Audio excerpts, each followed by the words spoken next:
વડોદરાથી એક મહત્વપૂર્ણ ખબર આવી રહી છે। હરણી લેક દુર્ઘટના મામલે એક મોટો ખુલાસો થયો છે। આ લેક ઝોનના ભાગીદારોની પૂછપરછમાં ખુલાસો થયો છે કે ભાગીદારો ખુદ બોટિંગના નિયમો જ નહોતા જાણતા। બોટિંગ માટે શું જરૂરી હોય છે તેનું જ્ઞાન જ તેમને નહોતું અને બોટિંગ માટે કયા પ્રકારનો સ્ટાફ રાખવો જોઈએ તેની જાણકારી જ તેમની પાસે ન હતી। બોટિંગ જેવી જોખમી રાઇડ્સ માટે કેવા નિયમો હોવા જોઈએ તે જાણવાની તેમણે તસદી પણ ના લીધી। બોટિંગ સહિતના તમામ સ્ટાફની ભરતી નિલેશ જૈને કરી હતી। પૈસા બચાવવા લાયકાત વગરનો અને બિન અનુભવી સ્ટાફ પસંદ કરાયો। સંચાલકોએ જરૂરી લાયસન્સ, વીમો કે રજીસ્ટ્રેશન સુદ્ધા પણ નથી કરાવ્યું।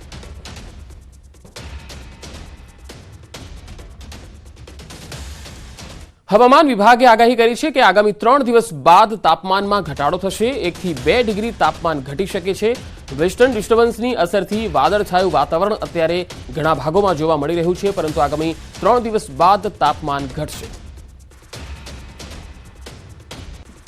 वेस्टर्न डिस्टर्बेंस का जो अभी पोजीशन है वो 72 और 32 डिग्री नॉर्थ लेटीट्यूड पे है और उसका जो मतलब इफेक्ट है वो मतलब क्लाउड गुजरात, नॉर्थ गुजरात और सौराष्ट्र और कच्छ के ऊपर पे क्लाउड बना हुआ, क्लाउडनेस, लेकिन रेन की कोई संभावना नहीं। ઉત્તરાખંડના ઉત્તરકાશી જિલ્લામાં ભારે હિમવર્ષા થઈ। હિમવર્ષા વચ્ચે લગ્નનો વરઘોડો પસાર થતા અનોખો નજારો જોવા મળ્યો। આ તસવીરો જુઓ। લગભગ 2 ફૂટ જેટલા બરફ વચ્ચે લગ્નનો વરઘોડો ઉત્સાહ અને ઉમંગ સાથે કાઢવામાં આવ્યો। દરમિયાન વરઘોડામાં જાનૈયાઓ ઢોલના તાલે જોરશોરથી નાચતા જોવા મળ્યા।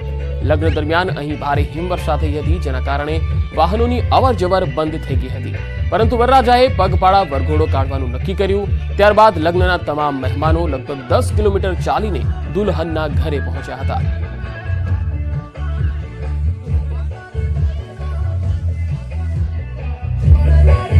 હિમવર્ષા વચ્ચે આ લગ્નનો વરઘોડો છે અને બરફ વચ્ચે જાનૈયાઓ ઝૂમતા ઝૂમતા આગળ વધ્યા હતા।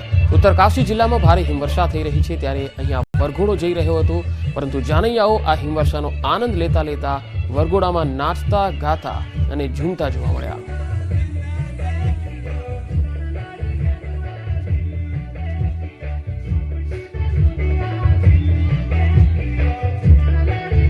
હવે રુદ્રપ્રયાગથી જે તસવીર આવી રહી છે તે આપણે બતાવીએ। રુદ્રપ્રયાગ જિલ્લામાં છેલ્લા 4 દિવસથી વરસાદ અને હિમવર્ષા થઈ રહી છે। આવી સ્થિતિમાં શાકભાજીને નુકસાન થઈ રહ્યું છે। ઘણી જગ્યાએ એવી સ્થિતિ સર્જાઈ છે કે શાકભાજીની ખેતી બરફથી ઢંકાઈ ગઈ છે। જિલ્લાના જાખોલી, કેદાર ઘાટી અને બચનસ્યુ વિસ્તારના ઊંચાઈવાળા ગામોમાં આફતની સ્થિતિ સર્જાઈ। ઠંડીની તીવ્રતા પણ વધી છે। મોડી રાતથી સતત વરસાદ થઈ રહ્યો છે।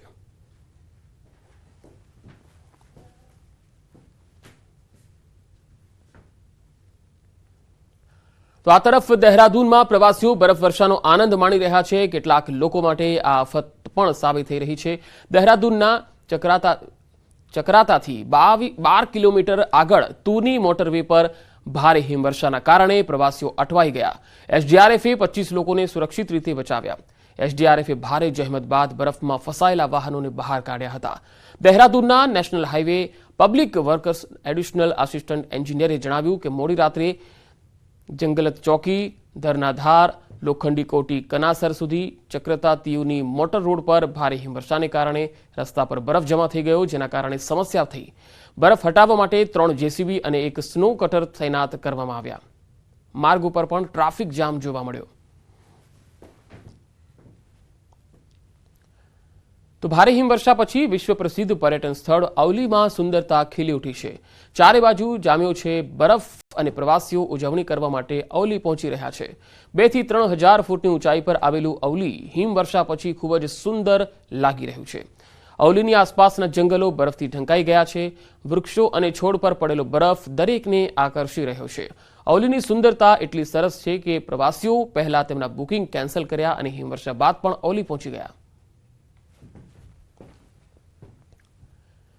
30 જાન્યુઆરીની રાતથી હિમાચલ પ્રદેશમાં હિમવર્ષા થઈ રહી છે, જેના કારણે લાહોલ ઘાટીમાં સામાન્ય જનજીવન ખોરવાઈ ગયું છે। કડકડતી ઠંડી અને હિમવર્ષા વચ્ચે વીજળી, રસ્તા અને પીવાના પાણીનો પુરવઠો સુચારુ કરવામાં સંબંધિત વિભાગો વ્યસ્ત છે।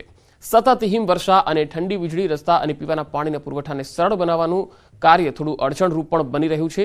સવારે હવામાન સ્વચ્છ હોવા છતાં સાંજે ફરી એકવાર હવામાન બદલાયું હતું। લાહોલ ખીણના ઊંચા વિસ્તારોમાં હિમવર્ષા શરૂ થઈ હતી। તો મનાલી અને આસપાસના વિસ્તારોમાં હિમવર્ષા આખરે બંધ થઈ ગઈ છે। ખીણમાં હિમવર્ષા બંધ થતાં જ ખીણના લોકોએ રાહતનો શ્વાસ લીધો। અલબત્ત ખીણમાં હિમવર્ષા તો બંધ થઈ ગઈ, પરંતુ સમસ્યાઓ હજુ પણ વધી છે। હિમાચલ પ્રદેશના મનાલી અને આસપાસના વિસ્તારોમાં 2 દાયકા બાદ ફેબ્રુઆરી મહિનામાં ભારે હિમવર્ષા થઈ। ખીણમાં થઈ રહેલી હિમવર્ષા આખરે 3 દિવસ બાદ આજે બંધ થઈ ગઈ।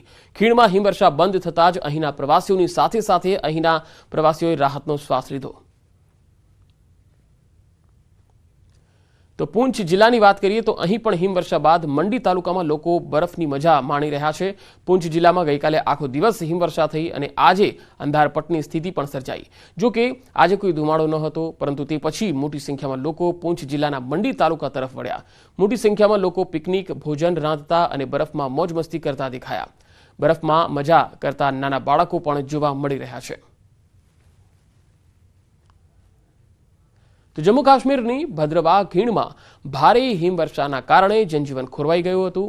પ્રશાસને ભદ્રવાહ, બાની, બસોલી, પઠાણકોટ આંતરરાજ્ય માર્ગ પરથી બરફ હટાવવાની કામગીરી હાથ ધરી છે। નલથી અને બસ્તી પાસે વાહન વ્યવહાર બંધ કરી દેવાયો છે। રસ્તો પણ ખાસ લપસણો હોવાના કારણે કોઈ પણ વાહનને નલથી બસ્તીમાંથી પસાર થવા દેવામાં નથી આવી રહ્યા।